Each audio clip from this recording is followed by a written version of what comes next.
정부가 서울과 인근 지역에 그린벨트를 풀어 8만 가구 규모의 택지를 만들기로 했습니다. 정비 사업이 속도를 낼 수 있도록 인허가 절차도 5단계에서 3단계로 줄였습니다. 이복현 금융감독원장이 논란이 일고 있는 두산그룹의 사업 구조 개편에 대해 정면 비판했습니다. 지배주주의 이익만을 우선하고 있다고 질타했습니다. 김범수 카카오 경영쇄신위원장이 결국 구속 상태로 재판에 넘겨졌습니다. 창사 이래 최대 위기 속에도 카카오는 분기 기준 역대 최대 매출을 기록했습니다. 디지털 전환으로 업종 간의 경계가 사라지면서 해묵은 금산분리 원칙을 바꿔야 한다는 목소리가 높아지고 있습니다. 금산분리 완화를 위한 입법 움직임도 나타나고 있습니다.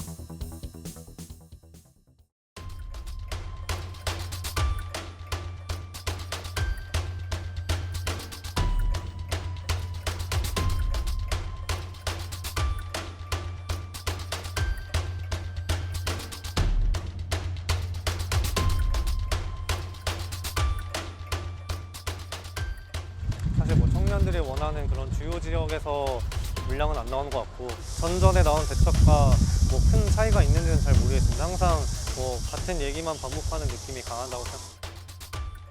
원래 서울 사는 게 어렵다고 생각했는데 이제 수도권 사는 것도 어려워진 것 같아서 계속 나왔다는 건 아는데 2030년까지 몇 개, 2020년까지, 25년까지 몇 호 그런 식으로 너무 장기적인 접근이라서 당장에 체감상 와닿는 게 좀 적은 것 같아요.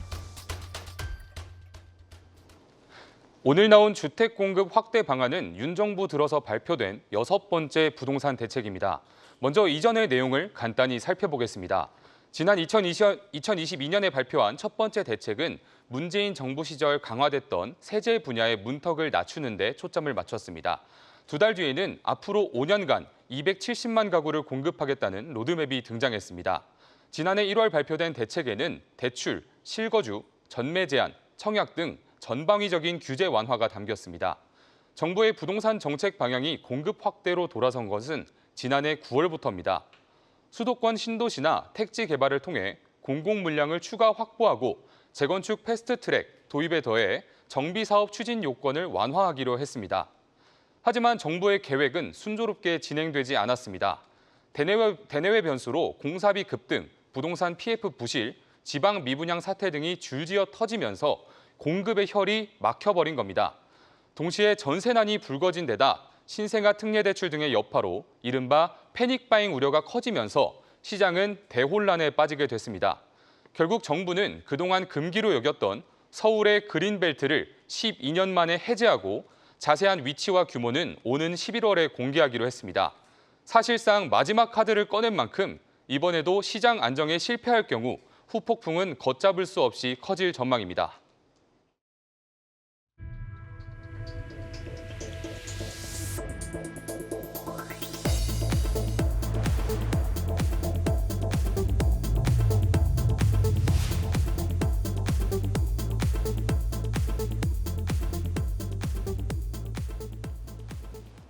오늘 뉴스 플러스는 정부가 오늘 내놓은 주택 공급 확대 방안 88 대책을 집중적으로 들여다보겠습니다. 최근 서울을 중심으로 아파트 값이 뚜렷한 회복세를 보이자 정부가 주택 공급을 늘리기 위한 대책들을 내놨습니다. 자세히 짚어보겠습니다. 부동산부 방서우 기자 나왔습니다. 방 기자, 이 발표 내용을 보니까 정부가 앞으로 6년간 수도권에 최소 42만 가구를 공급하겠다고 했는데 이 숫자는 구체적으로 좀 어떻게 나온 겁니까? 정확히는 새로 짓거나 매입해서 공급하는 게 21만 가구고요. 네. 이미 신규 택지로 지정되거나 또 이제 정비 사업 중인 곳에서의 공급을 앞당기는 물량이 나머지 21만 7천 가구입니다. 네. 이 신규 공급 21만 가구는 이제 서울과 인근 그린벨트를 푼다든지 또 3기 신도시 등에서 추가로 물량을 확보하겠다는 게 10만 가구 정도인데 사실 이렇게 택지에서 아파트를 지어서 공급하는 건 좀 시간이 많이 걸리잖아요. 네. 그래서 이번에 등장한 게 바로 빌라로 대표되는 B아파트입니다. 수도권 위주로 B아파트 11만 가구를 매입해서 임대주택으로 공급하는데 이 중 5만 가구는 이제 6년 이상 살면 분양 전환도 해줍니다. 아파트 전세난과 함께 전세 사기 여파로 빌라 시장이 고사 직전에 처한 서울의 경우 시장이 정상화될 때까지 이런 매입 임대가 무제한으로 공급됩니다. 쉽게 말해 아파트 공급까지 생길 수 있는 공백을 B아파트로 채우겠다는 구상입니다.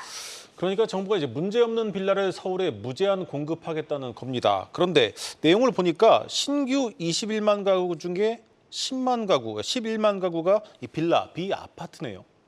일단 아파트에 비해서 좀 준공도 빠르고 또 이제 착공도 거의 지금 4분의 1 토막이 났으니 이참에 이제 빌라 공급도 늘리고 주택 부족도 잡겠다는 건데요. 네. 이제 그래서 B아파트를 짓거나 임대주택용으로 매입하는 사람들에게 이제 취득세 중과 배제 등의 혜택을 주기로 한 것이고요.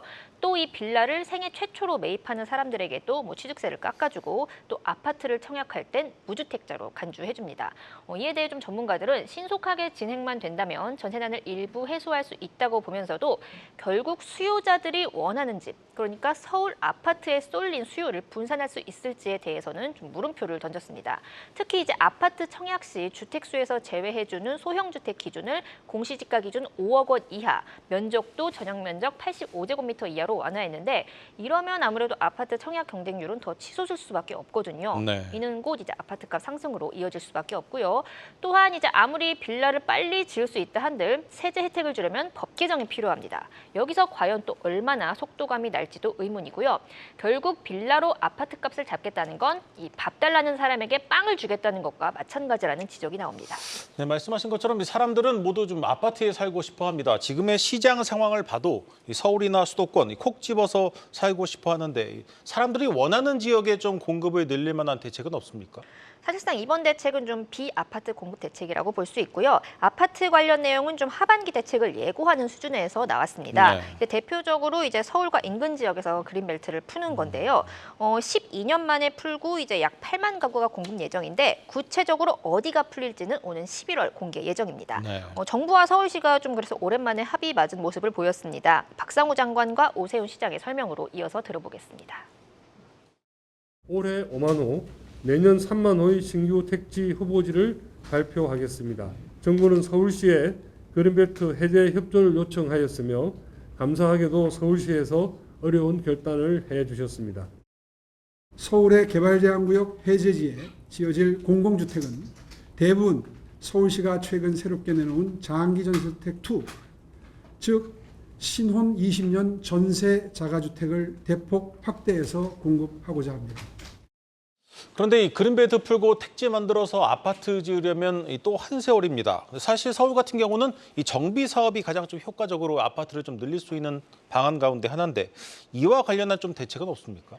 이제 안 그래도 정비사업 규제를 좀 풀어주기는 합니다. 우선 용적률을 이제 법적 상한의 최대 1.3배까지 늘려주는 한편 좀 이런 임대주택이나 중소형 주택 의무 공급은 완화해주면서 수익성은 높이고 보다 빠르게 사업을 추진할 수 있도록 했습니다. 또 이제 이와 함께 재건축 사업의 가장 큰 규제로 꼽히는 재건축 부담금 폐지도 지속적으로 추진할 전망입니다. 다만 이 모든 건 역시 대부분 법 개정 사안이고요. 현재 야당이 다수당인 국회에서 통과가 되느냐가 관건입니다. 그런데 이 서울은 아파트가 없다고 난리인데 지방은 지금도 이 미분양이 계속 쌓이고 있습니다. 이미 뭐 관련 대책이 나오긴 했지만 이번에 뭐 추가로 달라진 게 있습니까? 일단은 지금 미분양 대책이 수도권 공공택지에 미분양이 생기면 정부가 매입해준다고 했습니다. 거의 22조 원을 들여서 지금 약 3만 6천 가구 정도의 이제 미분양 매입 확약을 맺어주기로 한 건데요. 네. 지방의 경우도 이제 9월 중 리츠를 통해서 미분양을 매입해줄 예정입니다. 벌써 이제 5천 가구 정도가 정부의 매입을 기다리고 있다고 합니다. 또 이제 지방 미분양 주택을 매입하거나 이제 임대주택으로 활용하면 역시 세제 혜택을 주는데 사실 말씀하신 것처럼 이 지방 미분양 대책은 이미 나온 내용입니다. 네. 현재 미분양 주택이 위험 수위를 넘어선 지금 7만 가구를 계속해서 웃돌고 있는데 대부분 지방 물량입니다. 이렇게 지방 미분양이 훨씬 심각한데도 정부는 이번에 수도권 미분양 매입 확약 카드를 들고 나온 만큼 좀 이런 줄도산 위기에 놓인 중소건설업체들의 고충은 지속될 전망입니다. 네, 잘 들었습니다. 부동산부 방서우 기자였습니다.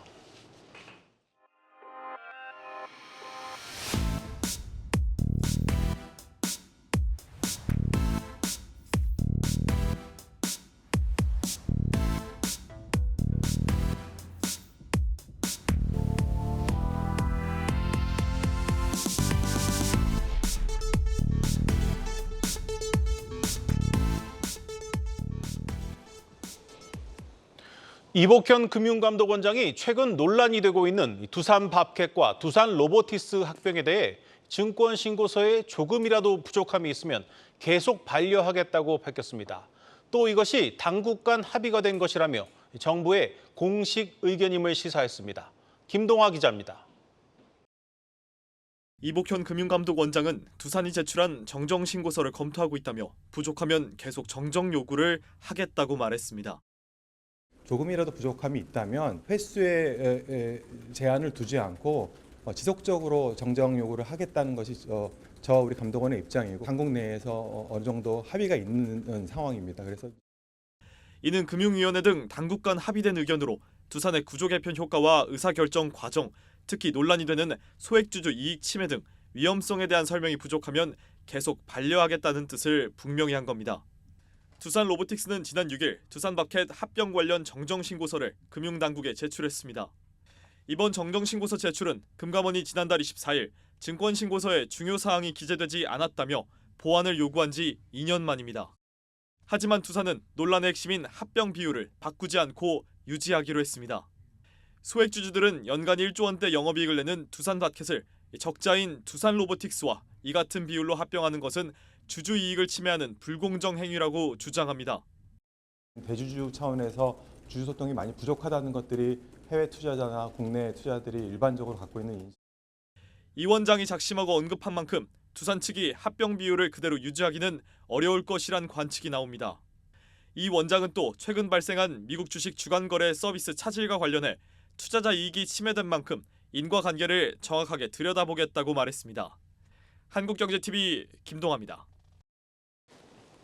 부동산 PF 부실 속에 저축은행들이 제대로 영업을 하지 못하면서 이 대출을 받으려는 사람들이 은행으로 몰리고 있습니다. 이 주요 은행들의 가계대출이 23조 원 늘어나는 동안 제2금융권 가계대출은 13조 원 가까이 줄어들었습니다. 이 쏠림 현상이 뚜렷해지고 있습니다. 전범진 기자입니다. KB와 신한 등 5대 시중은행이 올 상반기에 추가로 집행한 가계대출은 16조 2천억 원. 같은 기간 금융권 전체가 기록한 가계대출 증가액의 2배가 넘습니다. 카카오뱅크와 K뱅크 등 인터넷은행권도 고속 성장을 이어가고 있습니다. 인뱅 3사가 국회에 제출한 자료에 따르면 이들의 가계대출 총액은 올 들어 약 7조 6천억 원어치가 늘었습니다. 5대 은행과 인뱅 가계대출이 급증한 반면 이금융권 가계대출은 12조 8천억 원이 급감했습니다. 특히 지역농협과 새마을금고 등 상호금융권은 경기 악화로 인한 부실 채권 상각까지 겹치며 12조 3천억 원에 달하는 대출 감소를 경험했습니다. 금융권에선 이 같은 가계대출 양극화 뒤에는 대환대출 플랫폼의 흥행과 시장금리 하락으로 인한 금리 경쟁이 있다는 설명이 나옵니다. 당국이 가계대출 증가율을 2%대로 묶겠다고 공언하면서 금융권 내 대출쟁 탈전이 펼쳐졌고 금리 인하 여력이 있는 대형 인뱅과 은행들이 승리했다는 설명입니다. 작년까지만 해도 5대 은행이 전체 은행의 추세를 보여준다라는 게 어느 정도 됐었는데 이제 대환대출 인프라가 워낙 활성화돼 있어가지고 하위은행에서 상위은행으로 많이 올라가거든요. 다른 은행은 그만큼 주는 거예요. 금융권 내 쏠림 현상은 증권가의 눈높이에도 영향을 미치고 있습니다. 지난 3달 사이 4대 금융지주의 올해 순이익 전망치가 3% 증가한 반면 상장 지방은행들의 전망치는 6% 이상 감소했습니다. 업계에선 지난달부터 은행권이 당국의 요청에 따라 가산금리를 올려잡고 있는 점을 감안하면 업권별 실적 격차는 앞으로 더욱 확대될 것이라는 전망도 나옵니다. 대출 경쟁력이 줄어든 이금융권과 중소형 은행들은 각각 차주들의 부실률 관리와 기업 대출 확대라는 방향으로 대책을 찾고 있지만 아직까진 해결의 실마리를 찾지 못하고 있다는 평가입니다. 한국경제TV 전범진입니다. 티몬 위메프 사태로 40년 묵은 낡은 금산분리 원칙을 새롭게 손봐야 한다는 목소리가 높아지고 있습니다. 특히 디지털 전환으로 업종 간의 경계가 사라지면서 이 시대에 맞지 않는 금산분리 규제를 완화하려는 움직임이 나타나고 있습니다. 오늘 한국경제TV가 주최한 국회 토론회 현장을 김예원 기자가 다녀왔습니다. 티몬 위메프 사태로 금융규율 체계 개편 논의가 재점화되고 있습니다. 이커머스 업체가 안전장치 없이 금융업인 전자지급 결제 대행업을 겸용해오다 대규모 미정산 피해가 발생하며 규제 공백이 드러났기 때문입니다. 산업과 금융자본 분리라는 금산 분리 규제가 있지만 빅블러 시대 새롭게 등장한 플랫폼 기업에 적용하기엔 한계가 있는 겁니다. 금산 분리란 단어는 과거에 이제 그 대기업의 어떤 사근구화 또는 그 경제력 집중 이런 측면인데 그건 완벽하게 지금 저희가 방지를 하고 있기 때문에 현실적으로 결합되어 있는 상황에 맞는 그런 규율 체계를 만들어 줘야 되지 않을까. 디지털화와 산업 간 융합이 가속화되는 현 시대에 금산 분리 규제가 오히려 전통 금융사의 혁신을 지연시키고 있다는 지적도 함께 제기됩니다. 저희가 그동안 전통적으로 생각했던 금융의 영역이 그 자체가 바뀌는 것 같아요. 디지털화되고 항상 이렇게 빨리 변화하는 그 세상의 흐름을 규제가 아무래도 따라가지 잘 못하니까 새로운 규제의 틀을 또 만들고 룰을 정립하고 하는 과정이 필요하지 않을까. 오늘 열린 국회 토론회에서 여당도 이제는 해묵은 금산 분리 규제를 완화해야 할 때라고 입을 모았습니다. 4차 산업혁명 시대에 이제는 예전에 대기업 집단의 사근과를 방지하기 위한 금산 분리가 이제는 새로운 시대의 변화에 따라서 규제의 완화가 적극 필요하지 않나.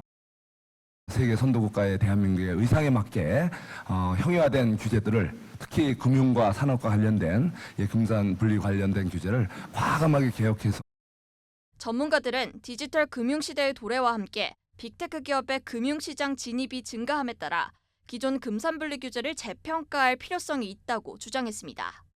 김상봉 한성대학교 경제학과 교수는 국내의 금산분리 원칙이 해외에 비해 엄격하게 적용돼 글로벌 경쟁력을 저해한다고 지적했습니다. 다만 기존 소유 규제에만 중점을 두는 것이 아닌 지배구조 규제를 통해 금산분리 완화의 폐해를 막을 수 있는 장치를 함께 마련하는 것도 중요하다는 분석입니다. 소유와 지배가 분리되지 않은 상태에서 소유 규제 완화는 금산분리 규제의 급격한 변화를 초래할 수 있습니다. 국회는 토론회에서 논의된 쟁점을 고려해 의정 활동에 반영하겠다는 방침입니다. 기업 독점의 가속화라든지 시장 양극화는 심화되지 않을까 하는 그런 우리의 목소리를 참고해서 국회에서 좋은 법안을 만들어야 되겠다는 생각을 하고 있습니다. 한국경제TV 김연입니다. 카카오의 창업자 김범수 경영쇄신위원장이 결국 구속 상태로 재판을 받게 됐습니다. 오늘 검찰이 김 위원장을 구속 기소하면서 카카오의 총수 공백도 길어지게 됐습니다. 이 공교롭게도 카카오는 오늘 2분기 기준 역대 최대 매출을 낸 실적을 발표했습니다. 취재 기자와 자세히 들여다보겠습니다. 산업부 박혜린 기자 나왔습니다. 박 기자, 먼저 지금 카카오 분위기는 어떻습니까? 네, 예고된 일이었긴 했지만요. 그래도 어수선할 수밖에 없습니다. 심지어 말씀하셨던 것처럼 오늘 아침에는 2분기 실적 발표까지 있었거든요. 거의 실적 발표 컨퍼런스 콜이 끝나자마자 김 위원장의 구속 기소가 결정이 된 것이죠. 검찰은 SM엔터 시세조종이 계열사들까지 동원된 계획적이고 조직적인 범행으로 보고 있고요. 김 위원장이 이 과정에서 범행 계획을 승인했다고 판단하고 있습니다. 구속영장 발부 16일 만에 재판에 넘겨진 김 위원장은 앞으로 최장 6개월 동안 구속 상태에서 재판을 받게 됩니다. 김 위원장의 구속 기소에 대해 카카오 측은 향후 재판 과정에서 사실관계를 성실히 소명하겠다라며 정신아 CA협의체 공동의장을 중심으로 경영 공백도 최소화하기 위해 노력하겠다고 밝혔습니다. 네, 일단 카카오는 이 정신아 대표 체제로 좀 위기를 돌파하겠다 이런 구상인데 이 정 대표가 오늘 좀 입장을 밝혔죠? 네, 오늘 컨퍼런스 콜을 통해 처음으로 정신아 대표가 직접 입장을 밝혔는데요. 네. 안타깝다라며 말문을 연 정신아 대표는 어려운 상황 속에서도 카카오와 주요 계열사들이 이끌고 있는 모든 서비스들이 차질 없이 운영되고 또 서비스의 본질과 그에 대한 책임을 지켜나갈 수 있도록 노력하겠다고 밝혔습니다.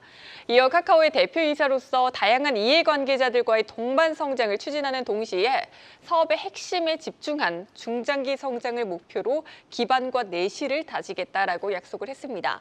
여기서 의미하는 핵심과 본질, 즉 정신아 대표가 성장 동력으로 지목한 건 카카오톡과 AI입니다. 네. 정 대표는 카톡과 AI와의 연관성이 부족한 사업은 효율화 작업을 진행하겠다고 밝혔습니다. 네, 카카오가 인공지능 AI 사업 얘기한 지는 오래된 것 같은데 아직까지 눈에 띄는 서비스는 없지 않습니까? 오늘 컨퍼런스 콜에서 그런 내용도 나왔습니다. 네, 있었습니다. 당장 올해 하반기 카카오만의 강점인 대화형 플랫폼 형태로 B2C AI 서비스를 선보이겠다고 밝혔습니다. 카카오톡과 다른 별도의 앱으로 출시할 예정이라는 것 외에는 구체적인 내용은 밝히지 않았습니다만 정 대표는 자체 LLM에 대한 투자에 집중하는 것보다는 비용 효율적인 측면에서 수익화 가능성을 적극적으로 탐색하고 있다고 강조했습니다.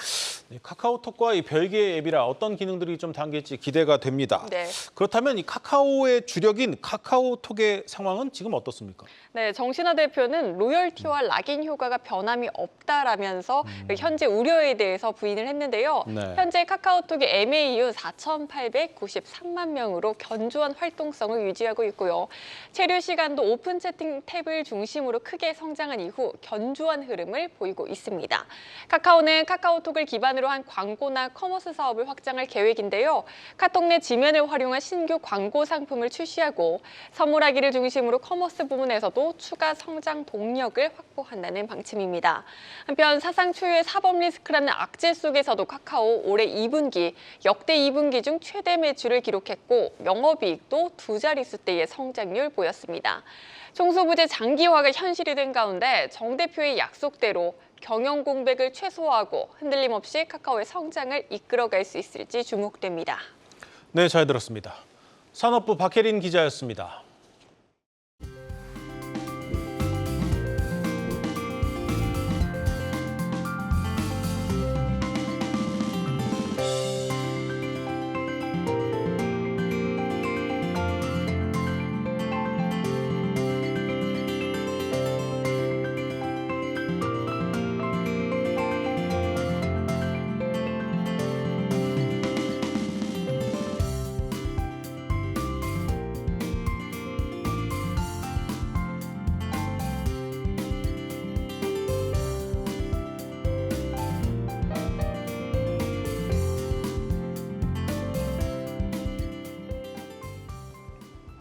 오늘 준비한 뉴스 플러스는 여기까지입니다. 함께해 주신 여러분 고맙습니다.